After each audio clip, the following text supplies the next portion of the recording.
Mais uma vez, todos muito bem-vindos. Vamos para mais um encontro aqui, tratarmos de legislação penal especial. Meu nome é Fábio Roque e mais uma vez eu me coloco inteiramente à disposição para o que eu puder ajudar.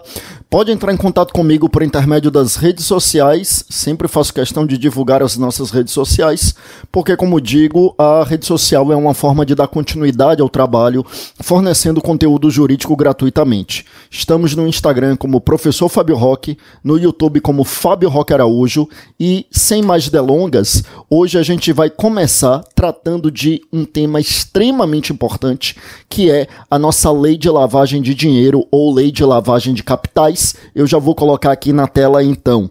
Então, olha só, começo, meus amigos, nosso encontro de hoje, eu repito, com a lei de lavagem de dinheiro ou lei de lavagem de capitais, tá? O que é que nós temos aqui sobre essa temática, meus amigos? A lei de lavagem, a lei de lavagem de dinheiro, a lei de lavagem de capitais. Só para a gente entender.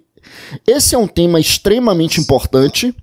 É importante a gente entender que o crime de lavagem, eu vou falar de uma forma um pouco mais detalhada sobre isso daqui a pouco, mas eu já antecipo que o crime de lavagem, ele não é um crime federal necessariamente. Ao contrário, é um crime que, em regra, é estadual e, excepcionalmente, pode ser também crime federal. Em regra, eu repito, ele é estadual, excepcionalmente ele é federal, mas que é muito comum na área federal.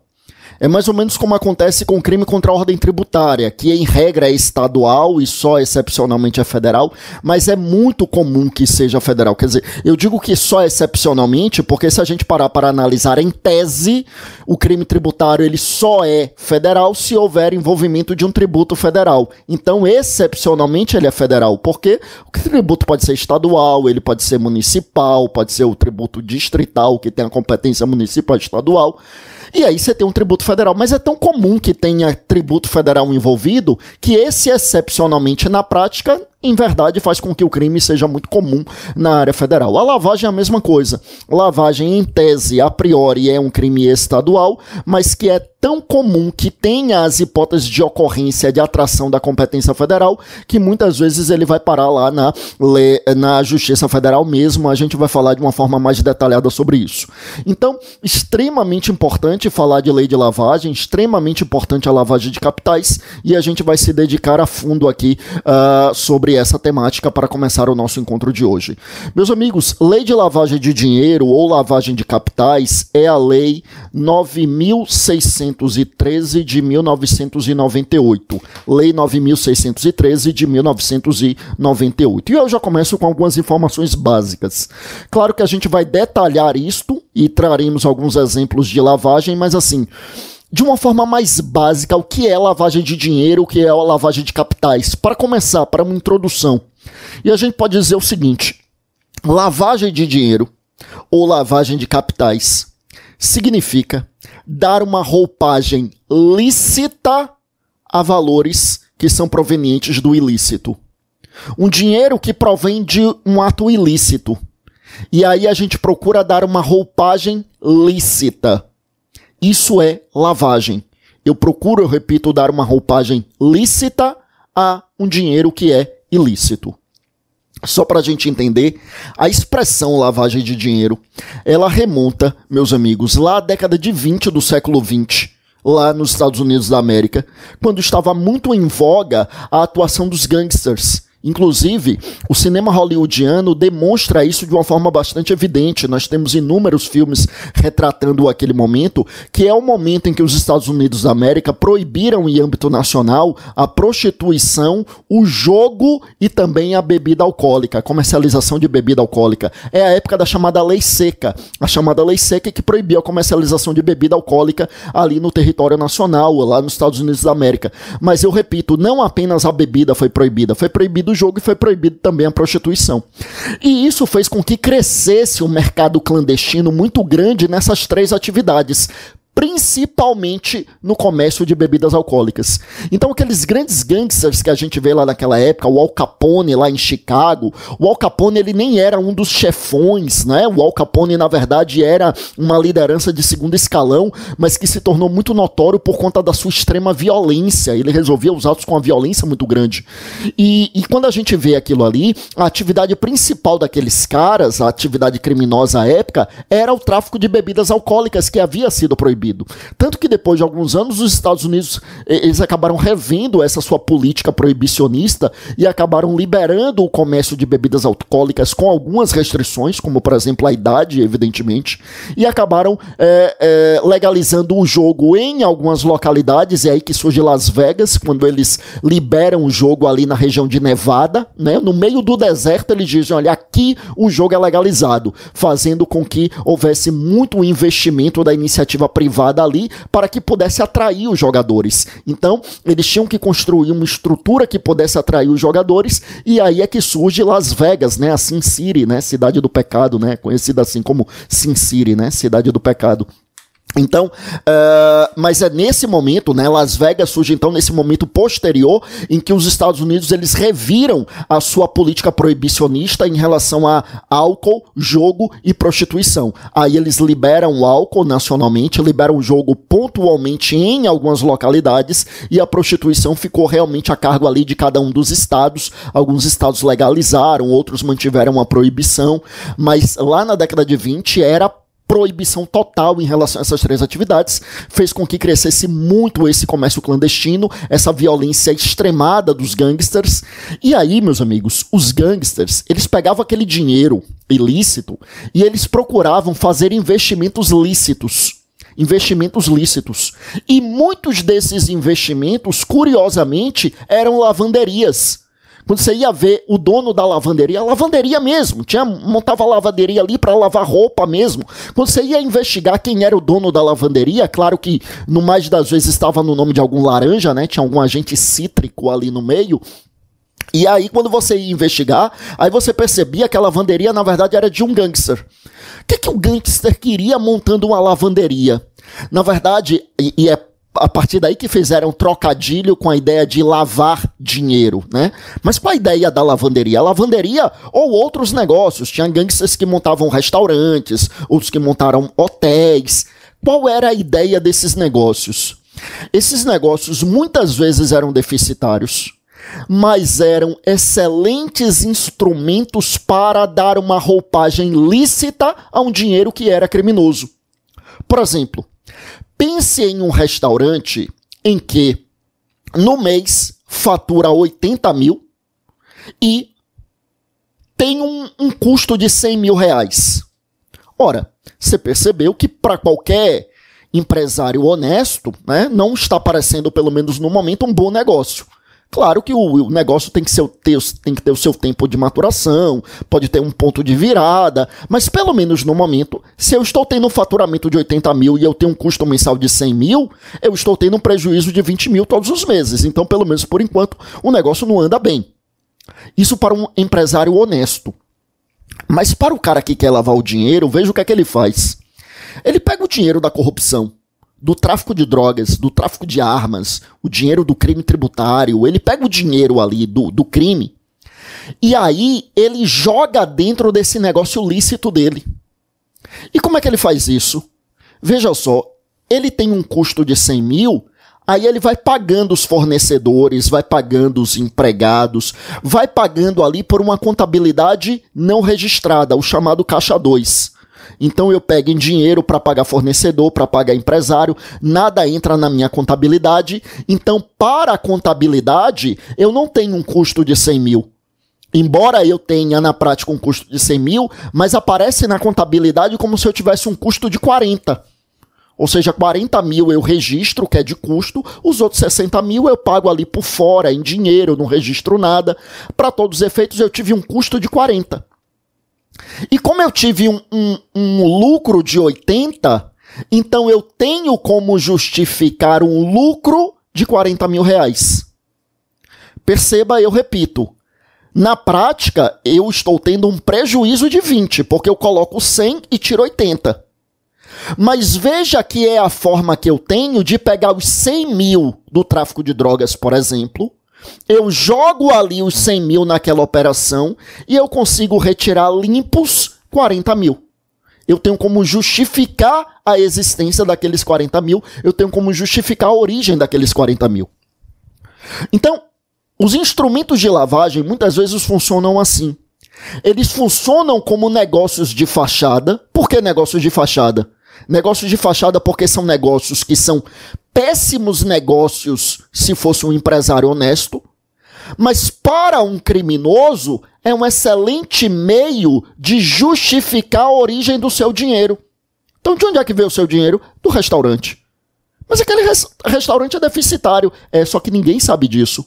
Porque o custo que ele tem é um custo que ele paga por fora com o dinheiro do crime, e aí ele consegue justificar a origem daquele dinheiro. Então isso é lavagem, ou seja, isso é dar uma roupagem lícita a dinheiros ilícitos, né, a valores ilícitos. Nesse meu exemplo aí, eu consigo justificar a existência de 40 mil reais, quando na verdade eram 100 mil reais da corrupção que foram jogados ali naquela empresa de fachada, tá? Então essa, meus amigos, é uma ideia básica de lavagem de dinheiro ou lavagem de capitais. É, como eu dizia, meus amigos, essa tentativa de dar uma roupagem lícita em relação a dinheiro ilícito, tá? Então, essa é a ideia da lavagem. Você quer ver um outro exemplo?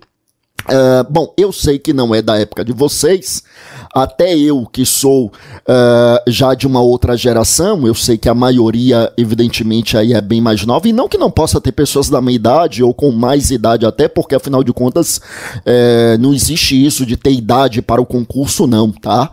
É claro, né, você vai fazer delegado, aí você, né, você tem umas limitações relacionadas aí à atividade física, mas mesmo assim, né, pessoas com mais idade conseguem ter um excelente desempenho físico também.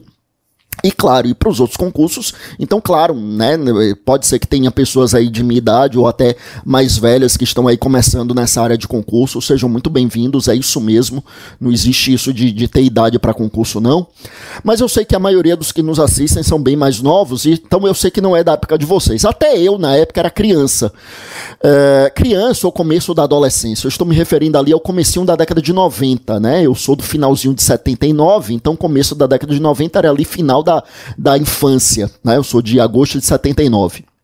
Então, o que acontece? Na época, meus amigos, houve um escândalo de corrupção que à época ficou conhecido como escândalo dos anões do orçamento. Eram deputados federais que atuavam na comissão de orçamento da Câmara e que faziam emendas, de acordo com a acusação era isso, né? Digo de acordo com a acusação porque a rigor nunca chegou a ser julgado, então, de acordo com o que se dizia, eles faziam emendas parlamentares para desviar dinheiro, fazendo, por exemplo, emenda parlamentar para a prefeitura tal, só que ele já estava mancomunado lá com o prefeito para fraudar a licitação e outorgar o contrato administrativo para a empresa dele que estava no nome de uma outra pessoa. Então eram desvios de orçamento, né? Ficou conhecido como escândalo dos anões do orçamento. E aí, na época não existia a lei de lavagem. Veja aqui comigo que a lei de lavagem eu já coloquei aqui na tela, ela é de 98. Na época não tinha a lei de lavagem. Essa, inclusive, 9.613, é a única lei de lavagem que a gente já teve no Brasil. Ela sofreu uma grande mudança em 2012, eu vou falar sobre ela, mas a rigor, meus amigos, é muito importante a gente chamar a atenção para o fato de que é a nossa única lei, né? Ela, eu repito, teve uma mudança muito grande em 2012, mas foi uma mudança na Lei 9.613, tá? Aí o que acontece? Aí um desses deputados se descobriu que ele tinha ganhado inúmeras vezes na loteria. Inúmeras vezes. Assim, um negócio espantoso, né? Várias vezes ele tinha ganhado na loteria. E aí, houve uma delação premiada em uma época que não existia na lei colaboração premiada, nessa época nem existia. A colaboração premiada, que na época não tinha esse nome, ela começa na década de 90, com colaboração premiada só vem com a atual lei de organização criminosa, que é a 12.850, mas na época não existia na lei delação premiada, mas houve uma delação feita por uma secretária dele. Uma secretária revelou o que é que ele fazia. E aí o que é que ele fazia de acordo com o relato da secretária? De acordo com o relato da secretária, era o seguinte, ele tinha alguns modus operandi. ele tinha um dinheiro de corrupção às vezes, aí digamos, na época não era nem o real só vem em 94, isso é no começo da década de 90, nem era o real, mas eu vou citar exemplificativamente como se fosse em real, né? Valores assim, apenas a título exemplificativo. Imagine você assim, que o prêmio da loteria seria ali de 100 mil reais, aí ele jogava, sei lá, 30 mil reais. E às vezes perdia tudo, às vezes jogava os 30 mil e não ganhava. Às vezes ele jogava os 30 mil e ele era um dos ganhadores juntamente com outros 3. Aí cada um ficou com 25, quer dizer, ele jogou 30 e ganhou 25. Bom, fosse qualquer de nós aqui que trabalhamos para ganhar o nosso sustento, se eu lhe disser que eu peguei 30 mil reais do meu dinheiro, trabalhado, do meu salário, joguei 30 mil na loteria e ganhei um prêmio de 25, foi um péssimo negócio, eu perdi 5 mil reais, né? Mas para um dinheiro que era da corrupção, ele não tinha como justificar os 30 mil, aí ele joga tudo ali em bilhete de loteria, que não tem registro, não tinha nota com o nome dele, não tinha nada. Foi ali na lotérica, às vezes utilizava vários funcionários para ir em lotéricas diferentes para não chamar atenção, para fazer vários jogos em nome de outras pessoas. E aí, veja, ele não tinha como justificar os 30 mil porque era dinheiro de corrupção. Mas agora ele tem como justificar 25 mil que ele ganhou da loteria. Ou seja, o que era esse jogo na loteria? Esse jogo na loteria era uma forma de dar uma roupagem lícita a valores ilícitos. Como eu disse, se fosse dinheiro do trabalho dele, era um péssimo negócio. Eu investi 30 mil, ganhei 25. Mas para quem está querendo ali justificar patrimônio, é excelente negócio. Porque para todos os efeitos, ele poderia dizer, não, eu joguei um bilhete, eu comprei um bilhete e ganhei 25 mil. E agora ele tem como justificar a origem dos 25 mil. Agora, claro que chamou a atenção dos investigadores, porque ele fez isso durante várias vezes. Aí ele ganhou inúmeras vezes na loteria. Ele tinha outros modus operandi também. Um dos outros modus operandi que ele tinha era comprar o bilhete na mão do vencedor. Então o vencedor ali, ele ganhou ali na loteria, vamos imaginar que ele não ganhou e 4 ganharam prêmio de 100 mil. Aí um dos caras ganhou 25 mil. Ele chegava no cara e dizia, ó, eu comprei esse bilhete por 30 mil. E o cara, pô, ganhei 25, o cara vai comprar por 30? Toma. Né? Então assim, é o que eu disse, né? Aparentemente um péssimo negócio, porque, pô, o cara vai pagar 30 mil e um bilhete premiado para ganhar 25, só pode ser um idiota. Ou um idiota ou um criminoso esperto demais, né? Porque ele não tinha como justificar os 30 e agora, para todos os efeitos, quem ganhou o bilhete foi ele e para todos os efeitos ele tem os 25 mil com a origem ali no ganho da loteria. Então o que é isso? Lembrando, na época não existia lavagem, né? O que é que seria isso hoje? Isso seria um crime de lavagem de dinheiro. Procuro dar uma roupagem lícita a valores que são ilícitos. Isso é lavagem de dinheiro, tá?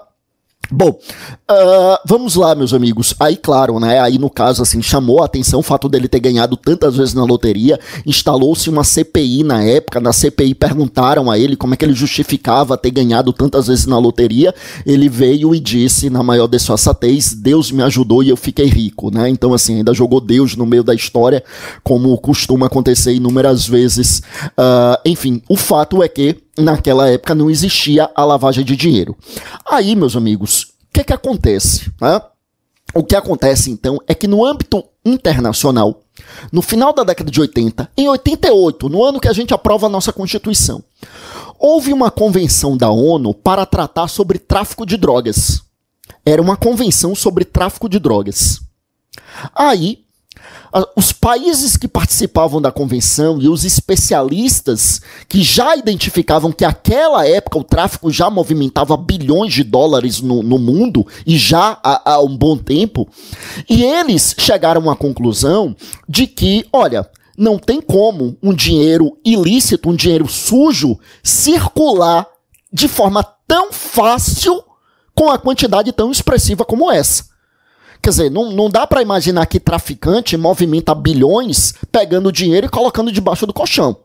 Né? Se a gente imaginar que os grandes traficantes são aqueles caras que estão ali na boca de fumo vendendo, não é. Né? Não é aquele cara que movimenta o dinheiro de verdade. O dinheiro pesado, aquele que faz com que tenhamos bilhões em transações multinacionais, né? Não é. Esse dinheiro está transitando por instituições financeiras lícitas, legalizadas. Não é dinheiro que está debaixo do colchão, não é dinheiro carregado em mala, até pode ter carregado em mala, mas para ser bilhões de dólares, meus amigos, isso está transitando nos bancos, nas instituições financeiras, está transitando aí legalizado. E aí eles chegaram à conclusão, então, de que havia efetivamente muito do que hoje a gente chama de lavagem de dinheiro. Quer dizer, se movimenta tantos bilhões e movimenta aí nas instituições legalizadas, é porque eles procuram um jeito de, entre aspas, lavar esse dinheiro, dar uma roupagem lícita a esse dinheiro. É essa a ideia, né? Então, o que é que aconteceu? Olha só que coisa interessante, meus amigos.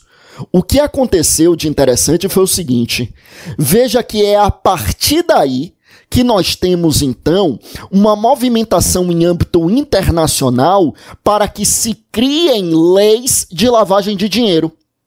Veja que a ideia de criminalizar a lavagem de dinheiro surgiu a partir de uma convenção para tratar do tráfico de drogas.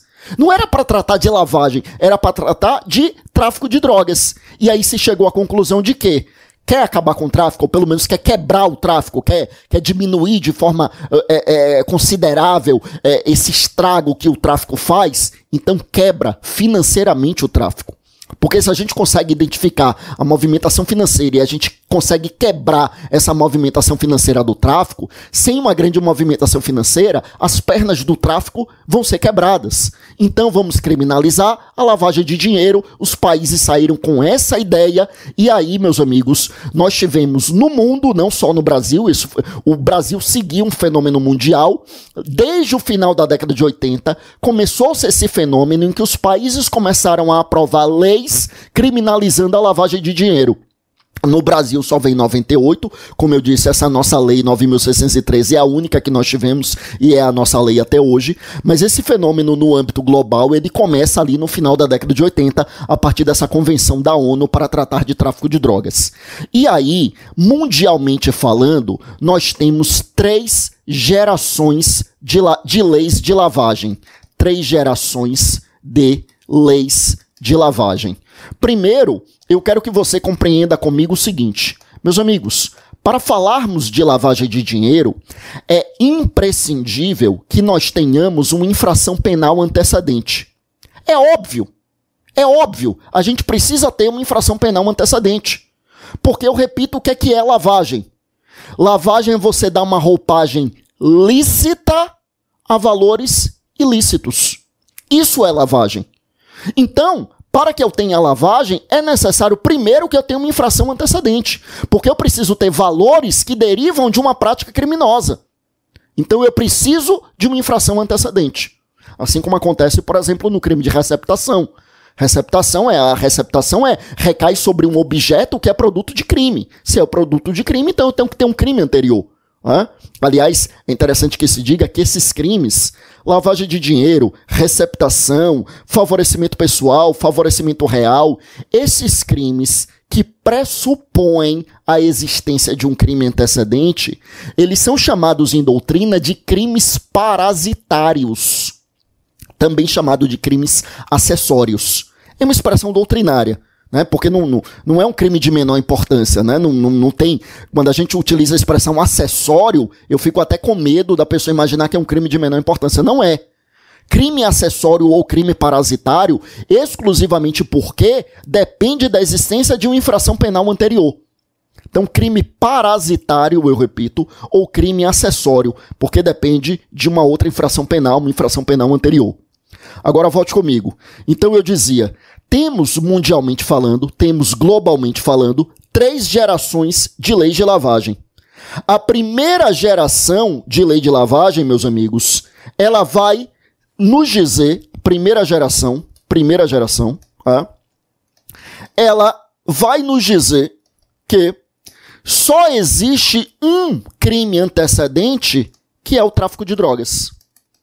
Só tem como crime antecedente o tráfico de drogas. Por tudo aquilo que eu falei aqui, quando eu trouxe a questão da Convenção da ONU. Por que a primeira geração tem como crime antecedente o tráfico de drogas? Porque a ideia de criminalizar a lavagem surge a partir do combate ao tráfico de drogas. A lei de lavagem surge a partir daí. Então a gente tem nessa primeira geração como crime antecedente só o tráfico de drogas. Então só poderia haver lavagem se o crime antecedente fosse tráfico de drogas. Volte comigo aqui para a tela. Na segunda geração da lei de lavagem, em um segundo momento, nós passamos a ter um leque maior de crimes antecedentes. Um leque maior não era apenas o tráfico, mas nós teríamos um rol taxativo de crimes antecedentes. Então não era só o tráfico, mas era um rol taxativo. Meus amigos, a nossa lei 9.613, ela já começa na segunda geração. Nossa lei de lavagem nunca teve como crime antecedente apenas o tráfico de drogas. Quando ela surge em 98, havia, no artigo 1º, um rol taxativo de crimes antecedentes. Então só poderíamos ter lavagem de dinheiro se tivesse como crime antecedente, aí vinha um rol taxativo. Aí tinha o tráfico de drogas, tinha o tráfico de armas, que na época ainda se chamava contrabando de armas, né? A expressão tráfico de armas vem depois com o Estatuto do Desarmamento, que é de 2003, né? A época ainda era contrabando de armas. Então tinha o tráfico de drogas, na época contrabando de armas, crime contra a administração pública, crime contra o sistema financeiro nacional, mas tinha um rol taxativo. Então, por exemplo, não poderia ter lavagem de dinheiro se o crime antecedente, por exemplo, fosse um crime tributário, se fosse um crime de estelionato, se fosse um crime de apropriação indébita, o crime de furto. Nenhum desses casos a gente poderia ter a lavagem de dinheiro. Não poderia ter a lavagem de dinheiro, né?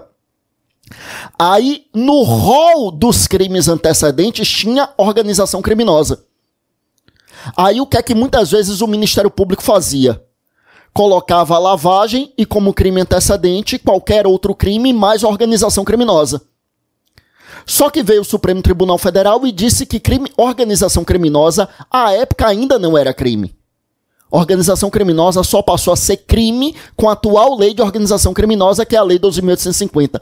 Porque, curiosamente, a gente tinha uma lei de organização criminosa, que era a Lei 9.034, lá da década de 90, que era a lei de organização criminosa, mas não tipificava a organização criminosa. Olha que loucura, né? Então, embora a organização criminosa estivesse como crime antecedente, mas não havia uma tipificação para a organização criminosa, só passou a existir em 2013. Tá? Então, eu repito, a segunda geração das leis de lavagem, a gente tinha aqui crimes antecedentes. A gente tinha, então, eu repito, crimes antecedentes, tá? Crimes antecedentes em um rol taxativo. Em um rol, eu repito, taxativo. Bom, aí, meus amigos, a terceira e última geração, que é a geração atual de lei de lavagem, terceira e última geração, é aquela que nos diz que qualquer infração penal pode ser antecedente à lei de lavagem, ou melhor, ao crime de lavagem. Qualquer infração penal pode ser uma infração antecedente ao crime de lavagem de dinheiro. Meus amigos, é atualmente a nossa lei. A nossa lei, ela surge como uma lei de segunda geração, ou seja, uma lei em que realmente a gente tinha um rol taxativo de crimes antecedentes. Então ela realmente surge como uma lei, eu repito, de segunda geração.